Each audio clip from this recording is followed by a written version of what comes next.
अस्सलामुअलैकुम वरहमतुल्लाहि वबरकातुहू। रब्बि इश्रह ली सदरी व यस्सिर ली अमरी वहलुल उक़दतम मिन लिसानी यफ़क़हू क़ौली। अल्लाह ताला से दुआ है कि आज हम अपने CFAP tax planning and practices का प्रॉपर आगाज़ करने जा रहे हैं। अल्लाह ताला हमें इसमें बरकत दे।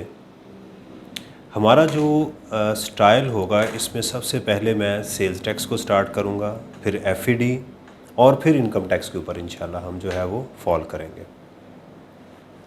सेल्स टैक्स के अंदर पहले इसके एक मॉडल को हम अंडरस्टैंड करेंगे। ये है क्या टैक्स, सेल्स टैक्स। पहले तो टैक्स को हम ज़रा उसको लेकर चलें। पूरी दुनिया के अंदर जहाँ जहाँ टैक्स की इम्प्लीकेशन होती है वहाँ पर कोई एक अथॉरिटी इस्टेब्लिश की जाती है, इनकॉर्पोरेट की जाती है। पाकिस्तान में इस अथॉरिटी का नाम है federal board of revenue. Federal board of revenue हमारे उसने कितने टैक्सेस लगाए हैं? ठीक है, हमारे पास उसने इनकम टैक्स पाकिस्तान में एप्लीकेबल है, सेल्स टैक्स एप्लीकेबल है, इसके साथ FED है, कैपिटल वैल्यू टैक्स है और कस्टम ड्यूटी है। इनमें से जो हमारे चार मैंने जो नाम लिए हैं, income tax, sales tax, CVT और FED, ये चार हमारे इनलैंड रेवेन्यू कहलाते हैं। कुछ टर्म्स आपने लिखते जाना है। अच्छा सॉरी, स्टूडेंट एक प्रॉब्लम ये करता है कि जब वो लेक्चर को सुनता है तो वॉच करता है। नहीं, आपने लिसन करना है और उसको साथ पेन और कॉपी के साथ आपने चीज़ें लिखनी है। जैसे मैंने अभी बोला इनलैंड रेवेन्यू, तो आप लिख लेंगे जी इनलैंड रेवेन्यू। सर ने ये चारों का बता दिया। पाकिस्तान में हाईएस्ट रेवेन्यू कलेक्शन अथॉरिटी कौन सी है? Federal board of revenue. आपने लिख लेना है, ये federal board of revenue is the highest revenue collection authority, वो आपने नोट कर लेना है। तो आपके नोट साथ साथ बनने चाहिए अगर आप इसको क्वालिफाई करना चाहते हैं फर्स्ट अटैम्प्ट के अंदर। तो अगर आप वॉच करेंगे तो आपको ये नहीं, आपके अंदर एक कॉन्फिडेंस ही नहीं बिल्टअप होगा कि मैं कर क्या रहा हूँ, क्या वाकई मैं लेक्चर मैंने सुना भी है या नहीं सुना। ये बात मेरी पहले जहन में बिठा के रखिएगा कि आपको लाजमन आप नोट करना है जो जो चीज़ें इंपॉर्टेंट हो। जहाँ आपको समझ लगे चीज़ समझ नहीं, उसको रोकें, दोबारा उसको सुन लीजिएगा। कोई क्वेश्चन हो तो व्हाट्सएप के ऊपर पोस्ट कर दें। इसके बाद जब मैं इंटरेक्टिव सेशन करूं, उसके अंदर आप मेरे से क्वेश्चन पोस्ट करें कि सर ये वाला क्वेश्चन था, फ़लाँ लेक्चर में आपने ये बात की थी, मुझे ज़रा एक्सप्लेन कर दें, इसके अंदर ये चीज़ होगी। तो पहला सवाल, अथॉरिटी कौन सी है? अथॉरिटी हमारे पास फेडरल बोर्ड ऑफ रेवेन्यू है। उसने जो टैक्सेस लगाए हैं, इनमें 3 टैक्सेस हमारे सिलेबस में हैं, income tax, sales tax, federal excise duty. हम 1 बाय 1 इन सबको वो लेकर चलेंगे। अब अगला सवाल क्या है? सवाल ये है कि जो टैक्स है इसके लिए कुछ टाइम फ्रेम होना चाहिए। टाइम लाइन बहुत इंपॉर्टेंट है। विदाउट टाइम लाइन पूरी दुनिया में टैक्सेस नहीं लगते, ये मैं आपको पहले बता दूँ। तो आपके पास होना चाहिए कि कब टैक्स लगेगा, यानी कब टैक्स आपने पे करना है, यानी टैक्स लायबिलिटी कब आपने जो है वो कैलकुलेट करनी है। This is very important. Sales tax में जो टाइम है दैट इज़ फॉर 1 मंथ, 1 महीने का टाइम है। बहुत छोटे कॉन्सेप्ट हैं, लेकिन बात यह है कि आप सबको इन चीज़ों का हो सकता है पता हो, लेकिन मेरे लिए वो स्टूडेंट जो बिल्कुल काफ़ी देर के बाद जो इसमें छलांग लगा रहे हैं, टैक्स का पेपर ले रहे हैं, उनके लिए बहुत इंपॉर्टेंट है कि उनको मैं एक बेसिक से लेके, मैंने सबको लेके साथ चलना है। इसलिए मुझे तमाम बेसिक्स को पहले फाउंडेशन सेट करनी है, उसके ऊपर मैं अपने सब्जेक्ट को लेकर चलूँगा। दूसरी चीज़ टाइमलाइन। टाइमलाइन हमारे पास क्या है? वो है 1 मंथ। हर महीने के बाद आपने अपनी टैक्स लायबिलिटी कैलकुलेट करनी है। ये वर्ड ज़रा फोकस कीजिएगा, टैक्स लायबिलिटी। लायबिलिटी को कैसे कैलकुलेट करना है? लॉ जो है पाकिस्तान में हो या पूरी दुनिया में हो, तो 2 चीज़ें वो डिफ़ाइन करता है। एक डिफ़ाइन करता है टाइम, दूसरा वो करता है कैलकुलेट कैसे किया जाएगा। ये जो तरीक़ेकार होता है, ये जो मेथड होता है, ये जो प्रोसीजर होता है कि इसको कैलकुलेट कैसे किया जाएगा, this is called regime, right? REGIME, regime. इस प्रोसीजर को टैक्स रजीम कहते हैं। प्रोसीजर क्या होगा, कैसे इसको कैलकुलेट किया जाएगा, ये दूसरा लफ्ज़ हमारा वो होगा कि इसको हमने कैलकुलेट किस तरह से करना है। अगला सवाल कि जो चेंजेस हैं, क्या मैं उसको इनकॉर्पोरेट कर रहा हूँ? जी बिल्कुल। जो करंट हमारी चेंजेस हैं, उसको मैं लेके चल रहा हूँ। हमारा जो फाइनेंस एक्ट अभी करंटली जो गवर्नमेंट ने दिया है उसके अकॉर्डिंगली मैं उसको लेके चल रहा हूँ। इसके नोट्स आपको व्हाट्सएप ग्रुप में मिल जाएंगे। किताब अगर आपके पास मौजूद है तो उसमें भी मौजूद होंगे, अगर नोट्स ना मिलें तो आप उसको भी एक्सेस कर सकते हैं। राइट, ये चीज़ें पहले हम इस्टेब्लिश कर लें। उसके बाद हम अपने नोट्स के ऊपर चलेंगे, उसको देखेंगे कि जनाब हमारे जो नोट्स हैं उसको कैसे रीड करना है और उसको एग्ज़ाम के अंदर जाते हुए ऑर्डिनेंस के साथ कैसे एम्बेड करना है, क्योंकि असल में आपके पास एग्ज़ाम के अंदर जो है वो ऑर्डिनेंस मौजूद होगा, आपने वहाँ से उसको हेल्प लेनी है। तो उसको हमने देखना है कि उसको कैसे लेकर चलना है। और सिलेबस को स्टार्ट करने से पहले जो इम्पॉर्टेंट चीज़ वो ये है कि आपने इसको हर सूरत के अंदर ये अज्यूम करना है कि ये ओपन बुक एग्ज़ाम नहीं है, ये आपका क्या है, ये आपका जो है वो आप किताब के बगैर एग्ज़ाम में बैठे हुए हैं। इस चीज़ को आपने कंसीडर करना है। राइट, तो चलते हैं हम सेल्स टैक्स के ऊपर कि सेल्स टैक्स का मॉडल क्या है। पहले मैं उसकी फ़िलॉसफी आपको पढ़ाऊंगा, जो इम्पॉर्टेंट पॉइंट्स हैं उसको मैं हाईलाइट करूंगा, आपने उसको देखते जाना है। राइट, अभी आपको स्क्रीन के ऊपर सेल्स टैक्स नोट्स जो है वो नज़र आ रहा है, इसके ऊपर हम चलते हैं, इसको देखते हैं। सेल्स टैक्स मॉडल है क्या। एक चीज़ तो हम इस्टेब्लिश इसमें कर चुके हुए हैं, मैं ज़रा इसको डिलीट कर दूं।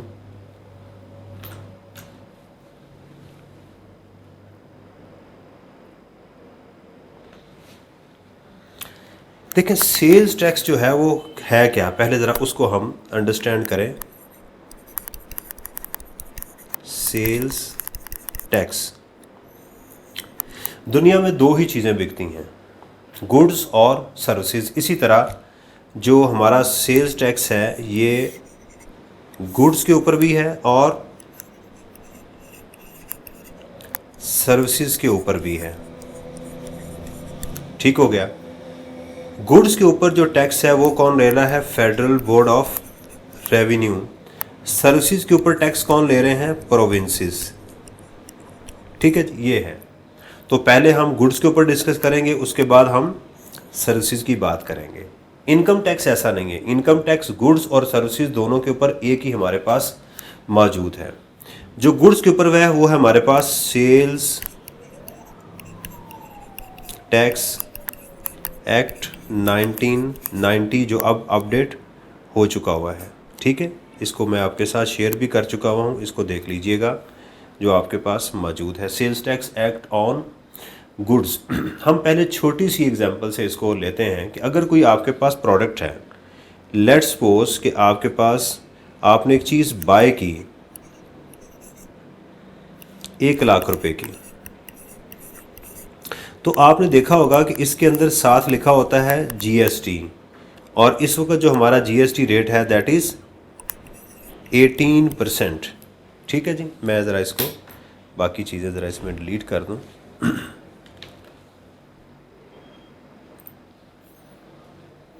ये कुछ पुराना डेटा इसमें मौजूद है, उसको मुझे डिलीट करना है।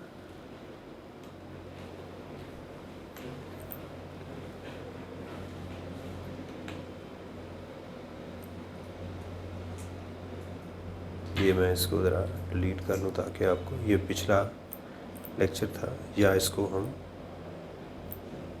इग्नोर कर देते हैं इसको। जी चलें, उसको हम छोड़ देते हैं अभी। तो 18%, यानी इसमें 18,000 क्या होगा सेल्स टैक्स, और आपने पेमेंट कितनी की, 1,18,000 रुपया। ये बात याद रखिएगा। इसको पहले अंडरस्टैंड करना है कि ये जो 118,000 है इसकी फ़िलॉसफी क्या है, इसको आपने क्या किया। देखिए इसमें एक चीज़ आप याद रखिएगा कि ये एक साहब ऐसे हैं जिन्होंने इसको पे किया और एक हैं जिन्होंने रिसीव किया। एक ऐसे हैं जिन्होंने इस पेमेंट को रिसीव किया और दूसरे साहब कौन हैं जिन्होंने इसकी पेमेंट की। बस इसको ज़रा अभी आपने जहन में रखना है। अगर आपसे पूछा जाए इसकी प्राइस क्या है तो आप कहेंगे इस प्रोडक्ट की प्राइस जो है वो ये है, और इसमें जो सेल्स टैक्स है वो ये सेल्स टैक्स है, इसके अंदर ये हम लेंगे। अब मैंने जो 18% लिखा तो आप कहेंगे कि क्या सर हर जगह पर रेट 18% ही है? नहीं, कुछ आइटम्स ऐसी हैं जिनके ऊपर ये रेट रिड्यूस रेट्स भी हैं, कम रेट्स भी हैं। ठीक है, ये कम रेट्स भी हैं जो हमारे आगे जाके हम देखेंगे। वो 8 शेड्यूल एक शेड्यूल है जिसके अंदर ये गिवन है।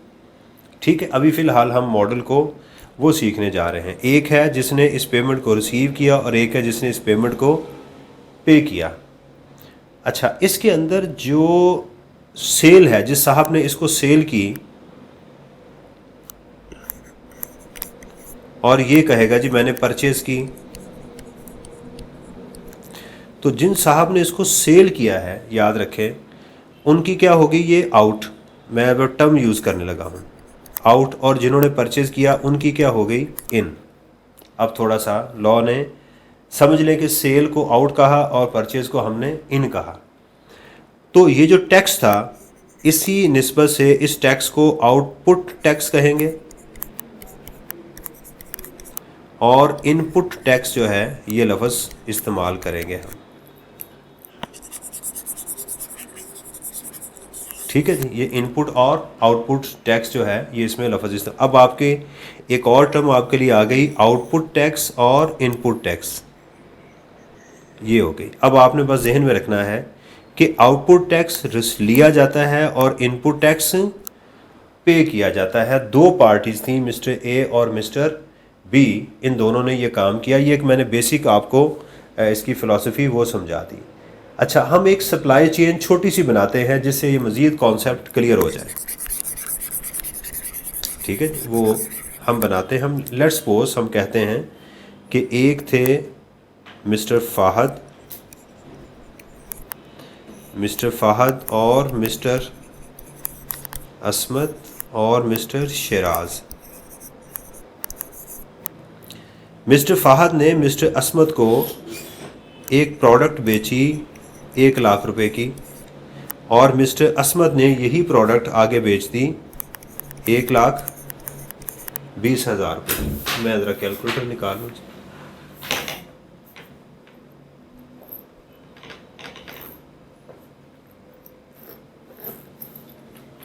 ये लें। अच्छा जी, अब ज़रा देखिएगा, तो हमने अभी जो सेल्स टैक्स में चीज़ देखी है वो ये है कि जो शख्स भी गुड्स बेचेगा उसके लिए क्या है कि उसने टैक्स लेना है, लोगों से खरीद बेचते हुए टैक्स लेना है। तो मिस्टर फ़ाहद क्या करेंगे, इसका 18% इसमें ऐड करेंगे, और मिस्टर असमत जो है जब इनको पेमेंट करेंगे तो वो करेंगे टोटल 118,000 की पेमेंट करेंगे। तो मिस्टर असमत की क्या हो गई, ये परचेस, या इसको कह लें इन। मिस्टर असमत ने इसको जब शराज को बेचा तो वो भी इसमें 18% सेल्स टैक्स ऐड करेंगे, तो 120,000 इंटू 0.18, तो 21,600। तो मिस्टर शराज इनको जो टोटल पेमेंट करेंगे वो करेंगे 141,600 की ये टोटल पेमेंट करेंगे। अगर इनसे पूछा जाए असमत से कि भी आपने चीज़ खरीदी कितने की, तो ये कहेंगे 1 लाख रुपए की। ठीक है, और ये कहेंगे आपने सेल कितने की, तो ये कहेंगे जी मैंने आउट कितने की 1,20,000 रुपये की। ठीक हो गया, ये है पेमेंट टोटल, ये आपको नज़र आ रही है।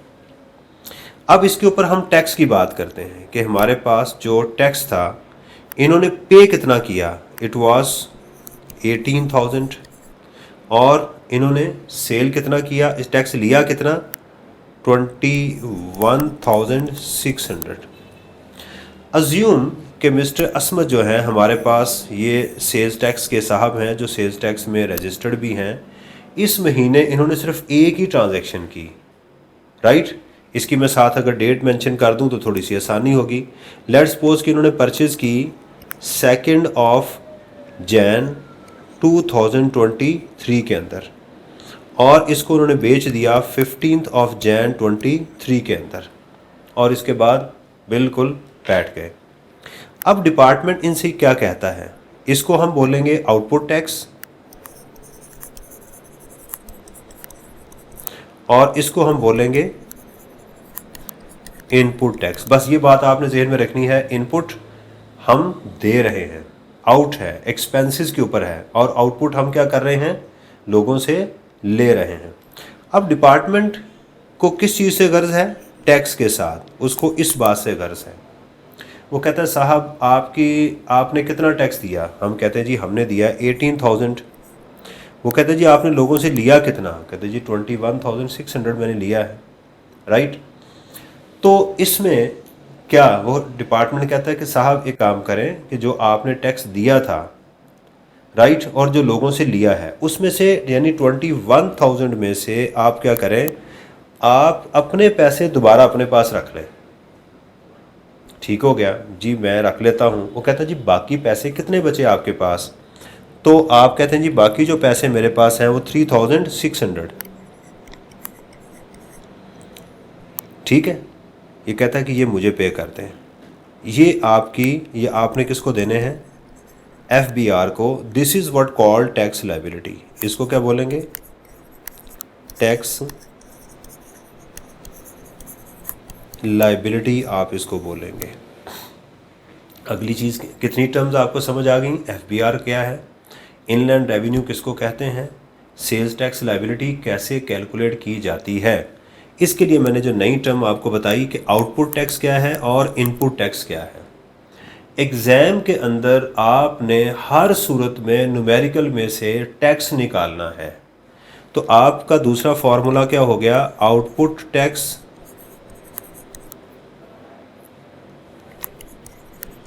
लेस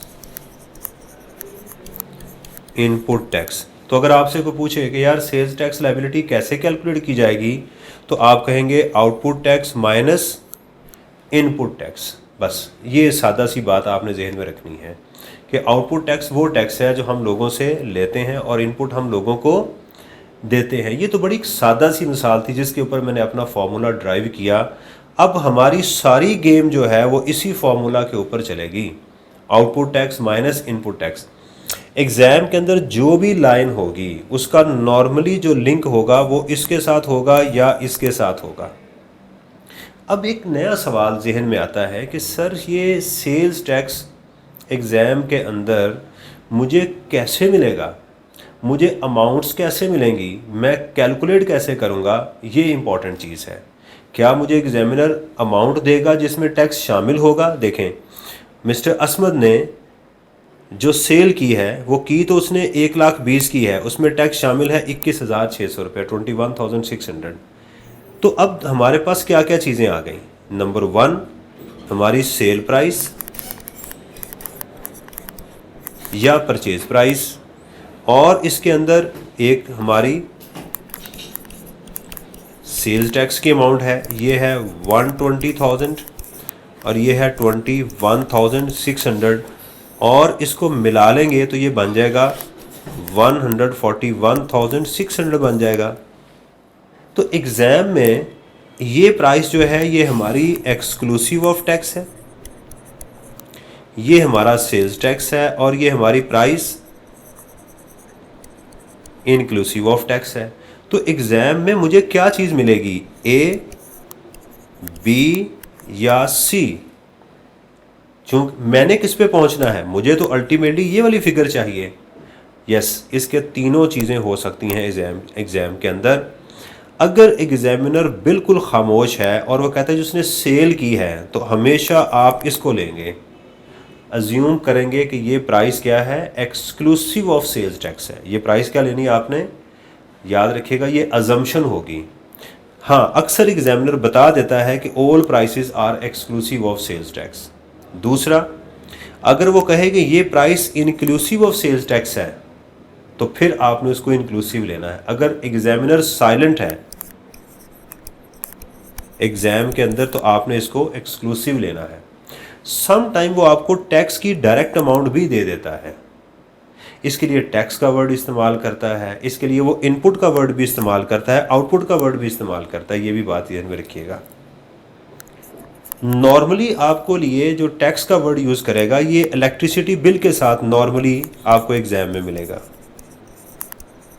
इलेक्ट्रिसिटी बिल के साथ या जो वेंडर्स हैं कुछ इस तरह की मिल सकती है, लेकिन ज़्यादातर आपको ये इस तरह की चीज़ों के साथ मिलेगा। अच्छा, अब अगर एग्ज़ामिनर खामोश है तो हम क्या करेंगे कि हम एग्ज़ाम के अंदर 120,000 इंटू 18% लेंगे तो हमारे पास आंसर आ जाएगा 21,600।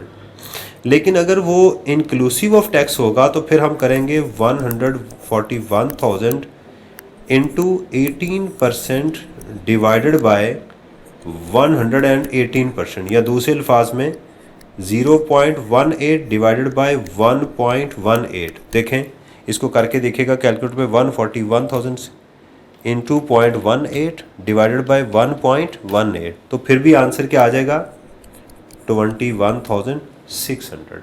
तो ये चीज़ें हमें मिल गई इसके अंदर कि हमने वैल्यू को किस तरह से कैलकुलेट करना है। 3 चीज़ें मैंने और आपको बता दी कि आपको जो एग्ज़ाम में डेटा मिलेगा, देखें आप जितना मर्ज़ी पढ़ लें, जो मर्ज़ी कर लें, एक चीज़ तो कंफर्म है। वो कंफर्म क्या चीज़ है? वो कंफर्म ये चीज़ है कि साहब आप जो पढ़ा रहे हैं एग्ज़ाम में मुझे कैसे मिलेगा। आप फुटबॉल की अगर प्रैक्टिस कर रहे हैं तो आप अपने कोच से लाजमी ये बात पूछेंगे कि सर मुझे ये बताएं कि जब मैं खेलूँगा तो क्या ऐसे ही बॉल मुझे मिलेगी? वो कोच कहता नहीं, ये बॉल आपको इस तरह से मिलेगी। तो इसलिए हमें यही नहीं सीखना कि मैंने बॉल को रोकना कैसे है, इसको हिट कैसे करना है, बल्कि मुझे ये भी देखना है कि मेरी तरफ आएगी कैसे। तो इसलिए जब भी आप किसी चीज़ को पढ़ रहे हों तो आपने लाजमी ये सोचना है कि मुझे ये अमाउंट कैसे मिलेगी, इसकी क्या नरेशन एग्ज़ाम में गिवन होगी। ये चीज़ मैंने आपको इसके अंदर बता दी कि इस तरह से वो होगी। अच्छा जी, अब इसके बाद एक और चीज़ हमें जो देखनी है वो क्या है कि ये सेल्स टैक्स का मॉडल है क्या, ये सेल्स टैक्स कैसे चलता है, इसका मॉडल क्या है, उसको हमें अभी समझना है। एक बात तो ये होगी हमारे पास। अब हम जो दूसरा काम है जो बहुत ही इम्पोर्टेंट काम है वो ये है कि अब हम कहेंगे कि साहब एक बात तो बड़ी क्लियर हो गई कि मैंने जो टैक्स था एक नेक्स्ट पार्टी से लिया और जो एडिशनल अमाउंट थी मैंने एफबीआर को जमा करवा दी। तो मिस्टर असमत ने जो अपना बर्डन था वो नेक्स्ट पार्टी, क्या हमने उनका नाम रखा था, मिस्टर शराज, उसके ऊपर शिफ्ट कर दिया। मिस्टर असमत ने जो टैक्स दिया था वो था 18,000। मिस्टर शराज ने जो इनको टैक्स दिया था वो था 21,600। इन्होंने डिफरेंस जो था वो 3,600 का वो डिपार्टमेंट को जमा करवा दिया। अब ज़ाहिरी बात है कि मिस्टर शराज भी अगर ये मिस्टर एक्स को चीज़ बेचते हैं तो ये भी कुछ टैक्स लेंगे उनसे। लेट्स सपोज हम अज्यूम करते हैं कि उन्होंने 25,000 जो है वो टैक्स ले लिया हुआ है, तो ये क्या करेंगे, इसका जो डिफरेंस है ये भी जो है वो एफबीआर को जमा करवाएंगे। ठीक है ना? तो ये चेन कब तक चलती रहेगी, कैसे चलेगी, इसको हमें अंडरस्टैंड करना है। एक इसके दौरान आपको चीज़ मैं समझा दूं, जो लफ्ज़ वैट का यूज़ होता है वो क्या है। हम कहते हैं पाकिस्तान में जो सेल्स टैक्स है वो वैट मोड में लगा हुआ है। आप दोबारा इस पे आएँ, 1,20,000 की चीज़ बेची, लाख रुपए की थी, वैल्यू एडिशन कितनी हुई 20,000। ये है जो मिस्टर असमद ने वैल्यू एडिशन की है।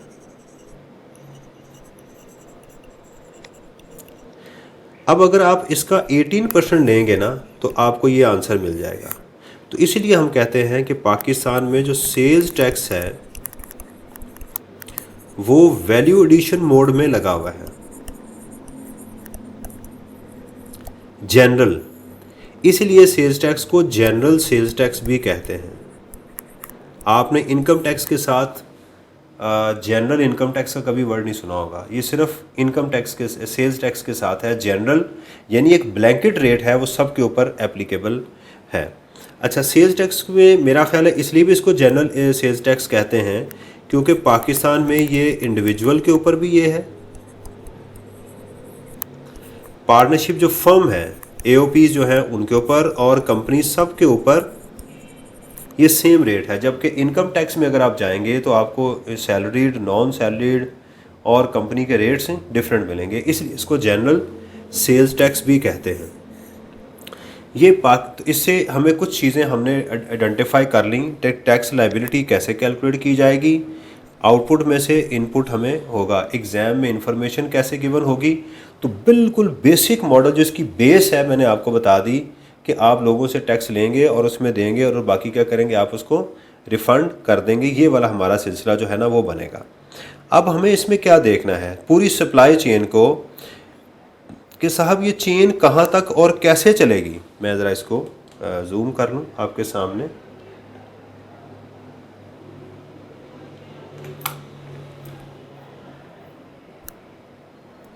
ठीक है जी, ये हमारे पास नई स्क्रीन है जिसको हमने वो देखना है। अब हम एक पूरी सप्लाई चेन की बात करेंगे। और अच्छा, ये आपके एग्ज़ाम में ऐसी इलस्ट्रेशन नहीं आपको मिलेगी, ये सिर्फ आपको समझाने के लिए है। ये सिर्फ आपने क्या करना है, इसको अंडरस्टैंड करना है। ये किसके लिए है, अंडरस्टैंडिंग के लिए है। बस आपने इसको वो देखना है। इससे बहुत ज़बरदस्त मैं रिज़ल्ट जो है वो इन्फर करूँगा, आपने उसको जहन में रखना। थ्रू आउट सेशन आपने जहन में रखना है। Make sure you have a pen, notebook and pen, pencil, जो भी है जिससे आप लिखना चाहते हैं। देखिए, पहले हम कहते हैं कि एक इंपोर्टर है, राइट। उन्होंने इंपोर्ट किया। इंपोर्ट करने के बाद उन्होंने ये चीज़ होलसेलर को बेच दी। होलसेलर ने ये चीज़ जो थी, जो प्रोडक्ट थी, वो किसको बेच दी, मैन्युफैक्चरर को बेच दी। मैन्युफैक्चरर ने यही चीज़ जो थी वो होलसेलर ऑफ फिनिश गुड्स को बेच दी। प्रोडक्ट बनाने के बाद उन्होंने इसको बेच दी। उन्होंने ये किसको बेच दी, होलसेलर ने ये रिटेलर को बेच दी। और रिटेलर से मैंने ये परचेज़ कर ली, मैंने ये बाय की। मैं कौन हूँ, कंज्यूमर। ये देखिएगा,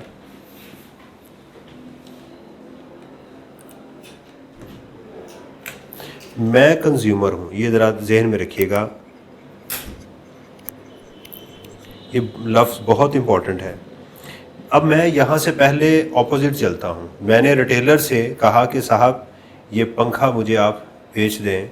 उन्होंने कहा कि साहब ये पंखा जो है ये 24,000 इसकी प्राइस है, 24,600, 24,600।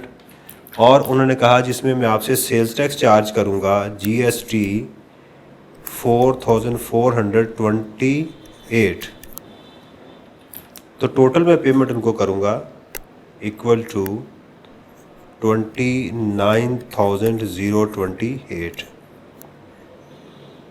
ठीक है, ये कैलकुलेशन में आप ज़रा मेक श्योर कर लिया करें कैलकुलेशन, क्योंकि मेरी कैलकुलेशन बहुत निकम्मी है। पहले मैं आपको बता दूं, चार्टर्ड अकाउंटेंट हूं, लेकिन कैलकुलेशन जो है वो मेरी इतनी अच्छी नहीं है। बहरहाल इसीलिए मैं साथ साथ कैलकुलेटर को इस्तेमाल करता हूं। 24,600 की प्राइस है। अच्छा, अगर अज्यूम करें कि ये एक पंखा है और मुझे ये मिला, अगर मेरे से पूछा जाए कि साहब ये पंखा आपको कितने का मिला, तो मैं कहूँगा मुझे मिला 29,028 का। ये बात बहुत इंपॉर्टेंट है। कितने का मिला, 29,028 का मिला है। क्या मैं ये जो सेल्स टैक्स मैंने जो पे किया है 4,428, क्या मैं भी किसी से रिकवर कर सकता हूँ? द आंसर इज नो, क्योंकि मैं इसको यूज़ कर रहा हूँ। अब अगला सवाल जो आप कर सकते हैं कि सर इसका यूज़ दो तरह का होता है, एक होता है पर्सनल यूज़ और एक यूज़ होता है इसका बिजनेस में यूज़, जिसको आप उर्फ़े आम में डिप्रिसिएबल एसेट्स कहते हैं। ठीक हो गया? तो सर अब क्या करें, मैं तो इसको बिजनेस में यूज़ कर रहा हूँ और इसके ऊपर टैक्स दे चुका हूँ। भाई, आप इसको पर्सनल यूज़ कर रहे हैं या आप बिज़नेस में यूज़ कर रहे हैं, आपकी इन एनी केस जो कॉस्ट है वो 29,028 कहलाएगी। ये बात बड़ी इंपॉर्टेंट है। ये बात पहले आपने ज़हन में रखिएगा कि जो एंड कंज्यूमर होगा वो अपना बर्डन आगे किसी से टैक्स नहीं लेगा। तो सारा सेल्स टैक्स क्या पे कर रहा है वो साहब पे कर रहे हैं, वो किसी से नहीं ले सकते। अब चलते हैं सप्लाई चेन के ऊपर, तो फिर आपको ये कॉन्सेप्ट क्लियर होगा कि सेल्स टैक्स को इनडायरेक्ट टैक्स क्यों कहते हैं। ये इसके अंदर जो चीज़ आपको मैं समझाने की कोशिश कर रहा हूँ कि सेल्स टैक्स को इनडायरेक्ट टैक्स क्यों कहा जाता है, ये इसकी दूसरी फ़िलॉसफी है। It is assume that in this example that every person in the supply chain is registered, ये शर्त है इसके लिए, for sales tax purposes and subject to sales tax at the rate of 18%। कोई ऐसी इसमें रिस्ट्रिक्शन वगैरह नहीं है। अब इंपोर्टर ने इसको जब इंपोर्ट किया तो ये जो इंपोर्ट वैल्यू है इसकी वो थी 9200। एक होती है डिक्लेयर्ड वैल्यू जो आपने डिक्लेयर की है, एक होती है इंपोर्ट वैल्यू। इसके लिए एग्जामिनर ने एक दफ़ा लफ्ज़ जो है डॉक्यूमेंट्स रिटायर्ड का भी यूज़ किया हुआ है, डॉक्यूमेंट्स एग्ज़ाम में रिटायर्ड, वो भी इसने यूज़ किया हुआ है, ठीक है, 9200। तो जैसे ही आपने इंपोर्ट की तो आपसे कस्टम वाले आपके पास आ गए, कस्टम डिपार्टमेंट, उन्होंने आपसे कहा कि साहब हमें टैक्स दें इसके ऊपर। आपने कहा जी ठीक है। इसके ऊपर एक छोटी सी कैलकुलेशन मैं आपको करवा दूं कि जब आपकी जो कस्टम वैल्यू होती है,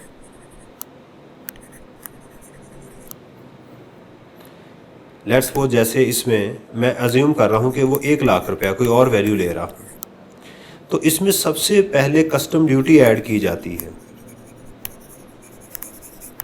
लेट्स सपोज इट इज़ 20%, तो आप इसमें 20% यानी 20,000 ड्यूटी ऐड करेंगे। मैं इस क्वेश्चन की बात नहीं कर रहा, एक अलग से चीज़ समझाने की कोशिश कर रहा हूँ कि जब इंपोर्ट का वर्ड आए तो क्या करना है आपने। तो ये होगी 120,000।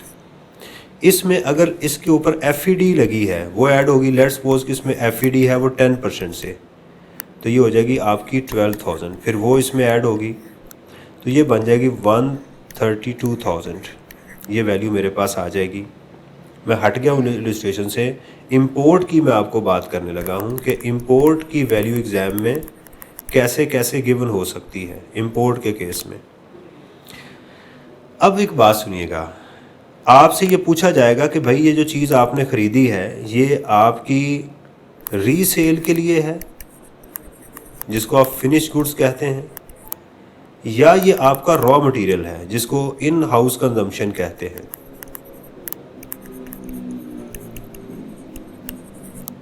इसके लिए एग्जामिनर इन हाउस कंजम्पशन का वर्ड भी यूज़ करता है, ठीक है। आप कहते हैं जी नहीं ये मेरा रॉ मटेरियल है, ये मैंने खुद यूज़ करना है, यानी इसको प्रोसेस करने के बाद मैंने आगे बेचना है।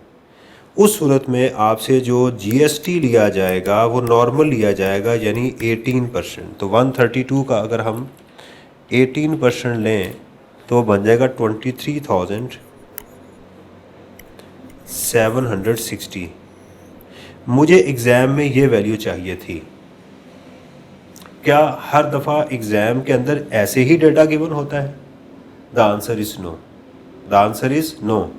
अगर एग्ज़ाम के अंदर सिर्फ बता दिया जाए इंपोर्ट ऑफ रॉ मटेरियल और एग्ज़ामिनर खामोश हो तो आपने ये वैल्यू अज्यूम करनी है, ये वैल्यू आपने अज्यूम कर लेनी है कि ये वैल्यू है, यानी इसके अंदर कस्टम ड्यूटी भी शामिल है, अगर है तो FED भी शामिल है, ये दोनों चीज़ें इसमें मौजूद हैं। ये वैल्यू आप कंसीडर करेंगे inclusive of custom duty, inclusive of FED if any. लेकिन अगर एग्जामिनर आपको बता दे कि कस्टम ड्यूटी की वैल्यू बता दे, FED की वैल्यू ना बताए, तो फिर आप क्या करेंगे कि आपको जो वैल्यू गिवन होगी, लेट्स सपोज कि वो 1 लाख रुपया है और एग्जामिनर कहता है कि इसमें it is subject to 20% custom duty, तो आप इसको क्या करेंगे 1.2 के साथ मल्टीप्लाई कर देंगे, तो फिर आपके पास वैल्यू कितनी आ जाएगी 120,000, और फिर डायरेक्ट इसके ऊपर आप 18% अप्लाई कर देंगे, यानी FED को खुद से अज्यूम नहीं करेंगे। और अगर तीनों वैल्यूज़ गिवन हो तो तीनों वैल्यूज़ फिर आप उसके साथ कैलकुलेट कर लेंगे, ये बात आपने जहन में रखनी है। लेकिन अगर सिर्फ कुछ भी ना, नॉर्मली ये वैल्यू दी जाती है जिसको मैं हाईलाइट कर रहा हूँ, दिस वन, एग्ज़ाम में अगर यही चीज़ जैसे कभी हम इलस्ट्रेशन में करेंगे यही वैल्यू उसमें मौजूद होगी। अगली बात सुनिएगा, अगर आप कहते हैं जी ये मेरा रॉ मटेरियल नहीं है, यानी ये कोई फ़ैन है, कोई ऐसी चीज़ है जो एज इट इज़ मैंने बेचना है, इसको कहते हैं कमर्शियल इंपोर्ट, तो फिर आपको क्या करना है कि 18% प्लस 3% जिसको वैल्यू एडिशन टैक्स कहते हैं, तो आपको 21% टैक्स देना पड़ेगा, ये 3% कोई पेनल्टी है? बिल्कुल कोई पेनल्टी नहीं है, नॉर्मल, बस आपसे थोड़ा सा ज़्यादा टैक्स लिया जा रहा है। तो क्या ये हम लोगों से रिकवर करेंगे? बिल्कुल। जैसे आप 23,700 अगर आप रिकवर करेंगे, ये भी रिकवर करेंगे लोगों से, ये आपका इनपुट है। तो अब चलते हैं 132 का अगर मैं लूँ 132,000 इंटू 0.21 तो ये बन जाएगा 27,720। ये किस सूरत में आप पे करेंगे? अगर ये आपकी फिनिश गुड्स हैं तो एक नई चीज़ मैंने आपको बता दी कि आप इंपोर्ट के टाइम के ऊपर अगर आप जो है वो 3% अगर आप कहेंगे जी ये मेरी फिनिश गुड्स हैं, मैंने एज इट इज़ इसको आगे सेल करना है, तो फिर सवाल ये नहीं होगा 18% का, फिर 3% के साथ आपको देना पड़ेगा, यानी आपको 21% टैक्स देना पड़ेगा। ये 3% पेनल्टी नहीं है, कोई एडिशनल टैक्स नहीं है, इसको वैट कहते हैं, वैल्यू एडिशन टैक्स। अच्छा, अब मैं आपको इसी से थोड़ा सा मज़ीद पुरानी वाली चीज़ समझाऊँ। आपने अज्यूम करें कि ये चीज़ जो है वो ये फ़ैन था या जो भी था, इसको आपने सेल कर दिया 2 लाख रुपए के ऊपर। अगर आपने 2 लाख का सेल किया तो आप लोगों से टैक्स कितना लेंगे? इसका 18%, दैट इज़ 36,000। तो इसको हम कहेंगे ये आपका आउटपुट टैक्स है। अब दोनों सिचुएशन के अंदर मैं आपको इसकी बात बता दूं। अगर आपने इस पंखे को बना के बेचा है तो आपका जो इनपुट होगा वो कितना होगा? 23,760। तो आप क्या करेंगे, इसमें से 23,760 अपना इनपुट माइनस करेंगे और जो बैलेंस्ड अमाउंट है 36,000 में से माइनस 23,760, तो आप 12,240 ये आपकी सेल्स टैक्स लायबिलिटी है। ये इतनी अमाउंट आप एफबीआर को जमा करवा देंगे। ये कब करवाएंगे? सवाल ये है कब करवाएं, पीछे मैं भूल गया हूँ उस इलस्ट्रेशन के अंदर।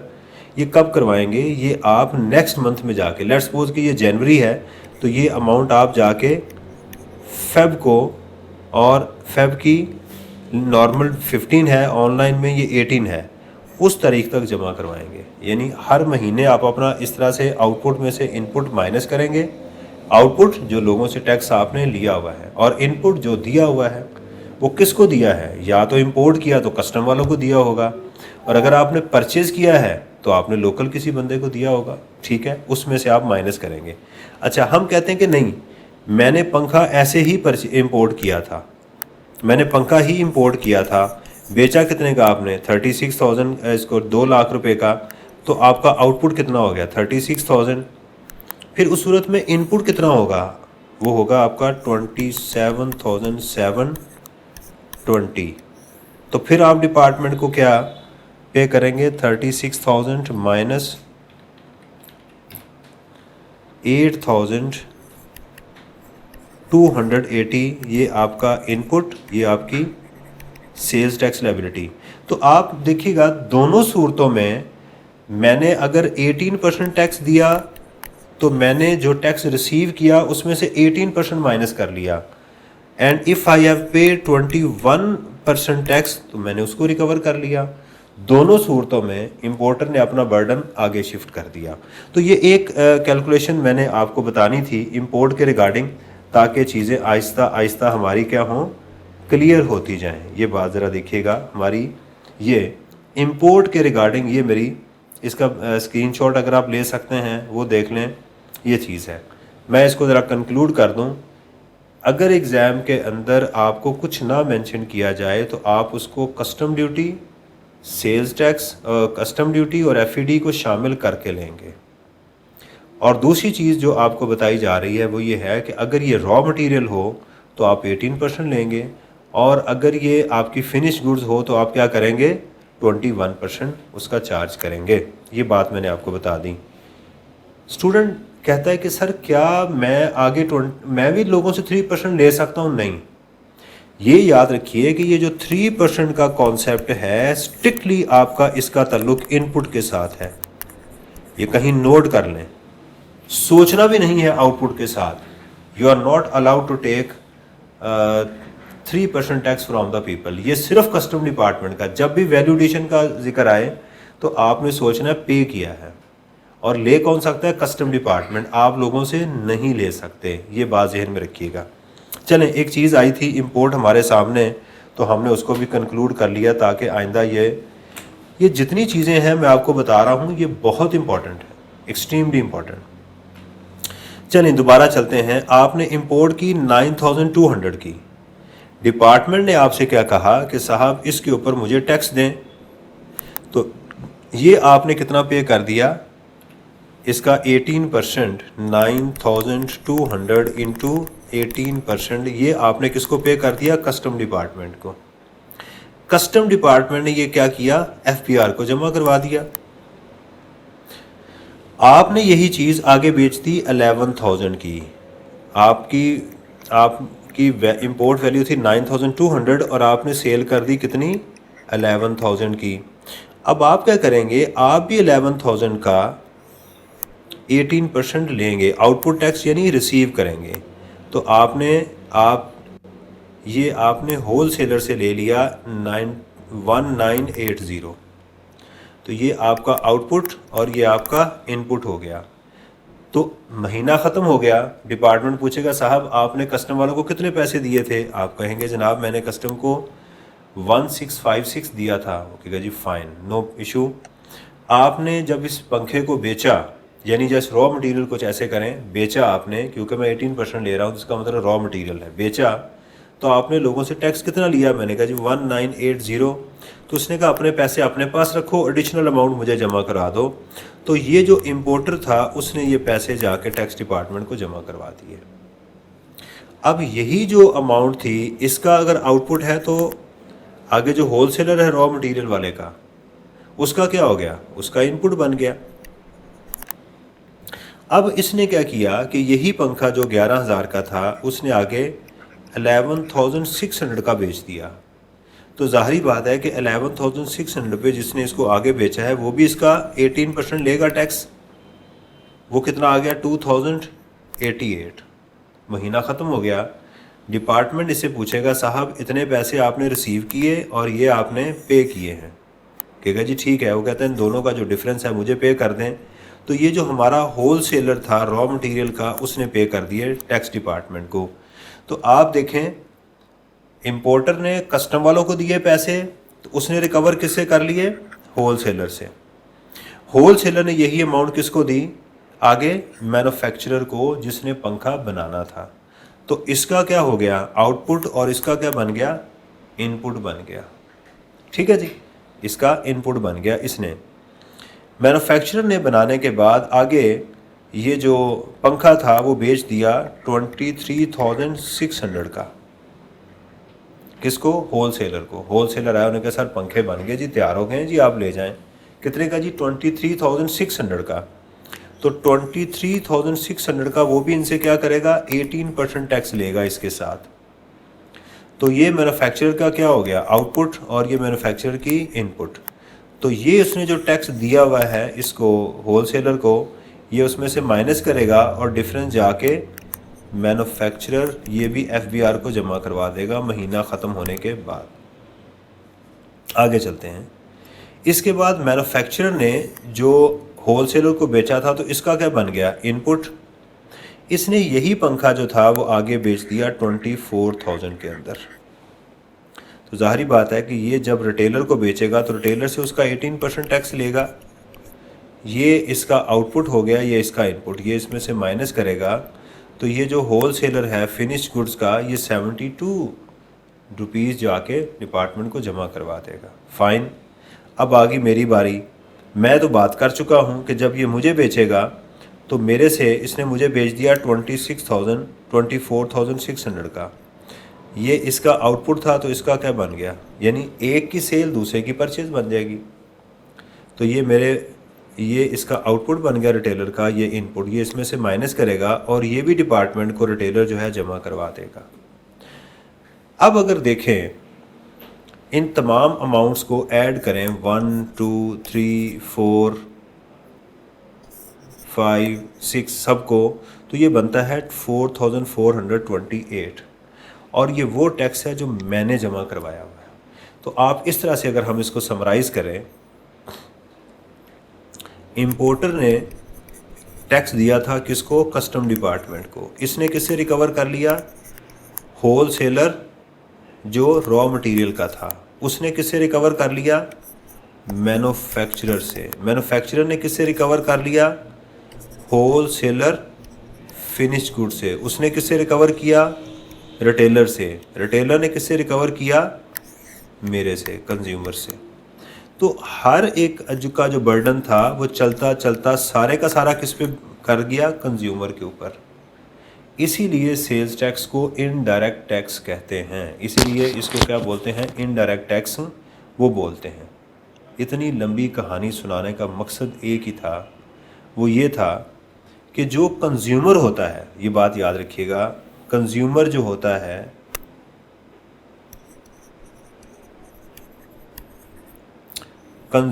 होता है वो सेल्स टैक्स को इनपुट टैक्स नहीं कहता। उसकी सेल्स टैक्स कॉस्ट बन जाती है, वो उसको इनपुट नहीं कहता। बाकी सभी लोग जितने सप्लाई चेन में थे, हम कहेंगे कि इसका क्या था जो इसने पे किया था? Input tax. इसका क्या था? Input tax. इसका, इस सब का इनपुट था। तो इसका मतलब ये हुआ कि कंज्यूमर के लिए ये इनपुट नहीं कहलाएगा, कंज्यूमर के लिए ये सिर्फ कॉस्ट कहलाएगा जो उसकी वैल्यू में ऐड हो चुकी होगी। ये बात यहाँ पर इम्पोर्टेंट थी जिसको समझने की ज़रूरत है। क्लियर हुई? अब यहाँ एक सवाल पैदा होता है कि सर ये जो चीज़ें हैं, जो आइटम्स हैं, इसके हम कंज्यूमर पर्सनल लेवल पे भी हो सकते हैं और इसके हम बिज़नेस में भी इन एसेट्स को यूज़ कर सकते हैं। यहाँ एक प्रॉब्लम है, मैं जब कंज्यूमर का वर्ड यूज़ करता हूँ ना तो स्टूडेंट के जहन में फ़ौरन घर आ जाता है, वो खुद ले आता है आपको। भाई ये कैसे हो सकता है? क्या ऑफिस के अंदर आप पंखे नहीं लगाते? क्या ऑफिस के अंदर आपकी बिल्डिंग नहीं है जिसके आप कंज्यूमर हैं? ठीक है, तो बिल्डिंग के अंदर आपने केबल्स यूज़ की हैं, बिल्डिंग में बहुत सारा मटेरियल आपने ऐसा यूज़ किया जिस पे आपने सेल्स टैक्स पे किया हुआ है। इसी तरह आप फर्नीचर यूज़ करते हैं ऑफिस के अंदर, उसके भी आप कंज्यूमर हैं, उस पर भी आपने टैक्स दिया हुआ है। इसी तरह आप ऑफिस इक्विपमेंट्स यूज़ करते हैं जिसके ऊपर आपने टैक्स दिया हुआ है। ठीक है, बहुत सारी ऐसी आइटम्स हैं, गाड़ियां हैं आपके पास, व्हीकल्स हैं। हम इन तमाम लोगों को कहते हैं, ये जो आपको नज़र आ रहे हैं ये वाले, इनको कहते हैं कि ये टैक्सेबल एक्टिविटी में इन्वॉल्व हैं। टैक्सेबल एक्टिविटी में इन्वॉल्व हैं। तो जो शख्स टैक्सेबल एक्टिविटी में, यानी वो चीज़ को कमर्शियल जो है वो जोन में लेके आ रहा है, कमर्शियल रजीम के अंदर लेके आ रहा है, वो सेल्स टैक्स को इनपुट कहता है। बस अभी ये बात याद, कंडीशन है वो बाद में पढ़ेंगे। लेकिन जो कंज्यूमर होता है वो इसको अपना इनपुट टैक्स नहीं कहता, वो इसको सेल्स टैक्स ही कहता है, उसकी कॉस्ट बन जाती है। हाँ, अब ज़रा सुनिएगा इसकी एक्सेप्शन। लॉ ने किन किन चीज़ों को जो आप बिज़नेस में यूज़ करेंगे कहा है कि आप उसका सेल्स टैक्स को इनपुट बना सकते हैं। वो मैं लिखने लगा हूँ कि कौन से ऐसे एसेट हैं जो आप बिज़नेस में यूज़ करेंगे और उसका इनपुट आप क्लेम कर सकते हैं। उसमें एक है फिस्कल इलेक्ट्रॉनिक रजिस्टर।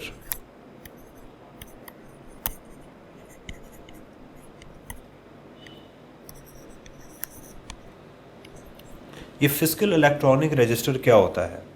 आप परचेज़ करने कभी गए होंगे कारफोर के ऊपर, मेट्रो में या और ग्रॉसरी स्टोर के ऊपर, वो जो पैसे लेके आपको उसमें से वो जो रसीद निकाल के देता है ना, उसको बोलते हैं। अगर किसी बिज़नेस ने ये परचेज़ किया है तो उसके ऊपर उसने जो सेल्स टैक्स पे किया है ना, उसको वो इनपुट टैक्स कह सकता है। दूसरी, फॉक लिफ्टिंग व्हीकल।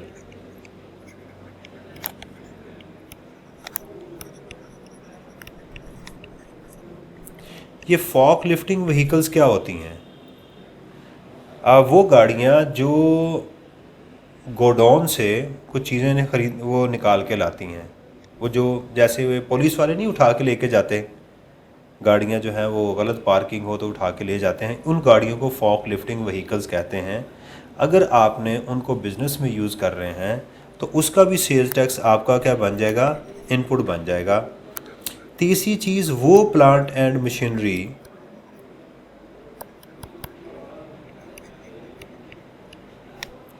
जो टैक्सेबल गुड्स बनाने में यूज़ होती हैं।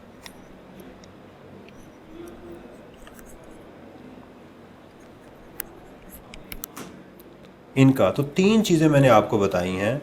इसके लिए जो लॉ ने बहुत दफ़ा वर्ड सिर्फ एसेट्स का यूज़ किया हुआ है, assets use in taxable activity, वो भी हम इसको प्लांट एंड मशीनरी ही समझते हैं। दोबारा सुन लीजिएगा जब मैं कंक्लूड करने लगा हूँ। अगर आप किसी प्रोडक्ट के एंड कंज्यूमर हैं तो आप इनपुट टैक्स नहीं कह सकते सेल्स टैक्स को, बेशक पर्सनल में है या बिजनेस में है। मासवाए 3 चीज़ों के, physical electronic register, fork lifting vehicles और आपके प्लांट एंड मशीनरी जो एसेट्स हैं जो टैक्सेबल एक्टिविटीज़ में यूज़ होते हैं, वो उसका इनपुट जो टैक्स दिया हुआ है सिर्फ वो आप क्लेम कर सकते हैं। अच्छा जी, अब हम एक चीज़ तो हमारी डिसाइड होगी, ये बहुत इंपॉर्टेंट पॉइंट था जिसको आपने अपने जहन में रखना है।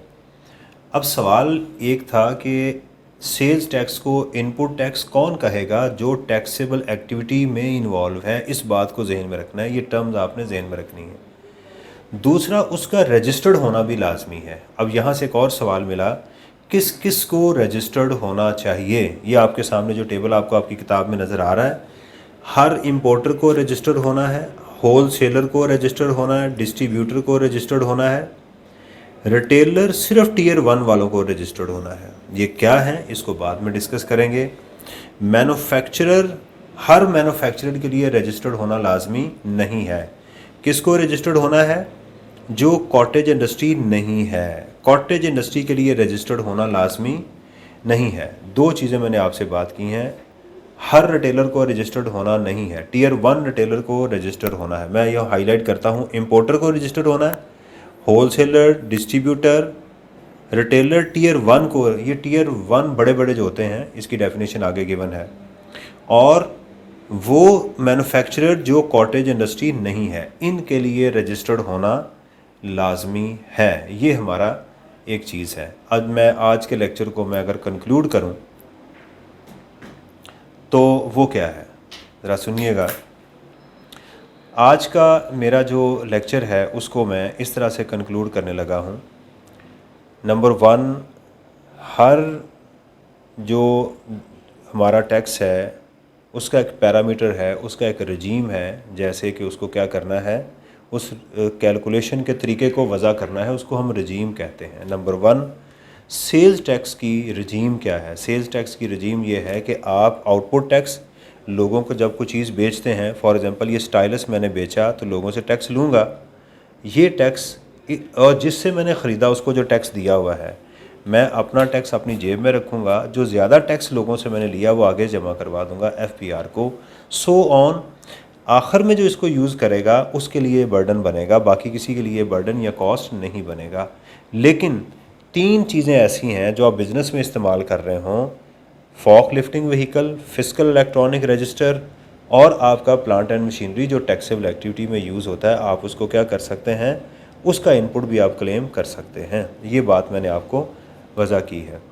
बर्डन का शिफ्ट होना, इंपोर्ट के ऊपर मैंने बताया कि आपको जो इंपोर्ट है उसके अंदर क्या करना है, कस्टम ड्यूटी को ऐड करना है, अगर गिवन हो FED को ऐड करना है, फिर आपने उसके ऊपर टैक्स को कैलकुलेशन करनी है 18% की। लेकिन अगर ये फिनिश गुड्स है जिसके लिए एग्जामिनर कमर्शियल इंपोर्ट का वर्ड यूज़ करता है, तो फिर आपने उसके ऊपर वैल्यू एडिशन टैक्स भी लेना है। हाँ, किन जगहों पर वैल्यू एडिशन टैक्स नहीं होता वो हम आगे जाके एक शेड्यूल में देखेंगे कि वहाँ पर लॉ ने कुछ ऐसी जगह बताई हैं कि आप उसमें डील तो कर रहे हैं फिनिश गुड्स में, कमर्शियल इंपोर्ट में है, लेकिन फिर भी आपके ऊपर वैल्यू एडिशन टैक्स नहीं लगता। ये चीज़ जो है मैंने आज आपसे डिस्कस की है। अब नेक्स्ट लेक्चर के अंदर इंशाल्लाह हम बात करेंगे शेड्यूल्स के ऊपर, कौन सी गुड्स पाकिस्तान में टैक्सेबल हैं, कौन सी टैक्सेबल नहीं है, क्या रेट्स हैं उसके, ये कैसे पता चलेगा, जो बहुत ही इंपॉर्टेंट है आपके लिए। उसके बगैर आपका न्यूमेरिकल, आपका सेल्स टैक्स कंप्लीट नहीं होना। तो कल इंशाल्लाह ताला उसके ऊपर बात करेंगे। अस्सलाम वालेकुम वरहमतुल्लाहि वबरकातुहू।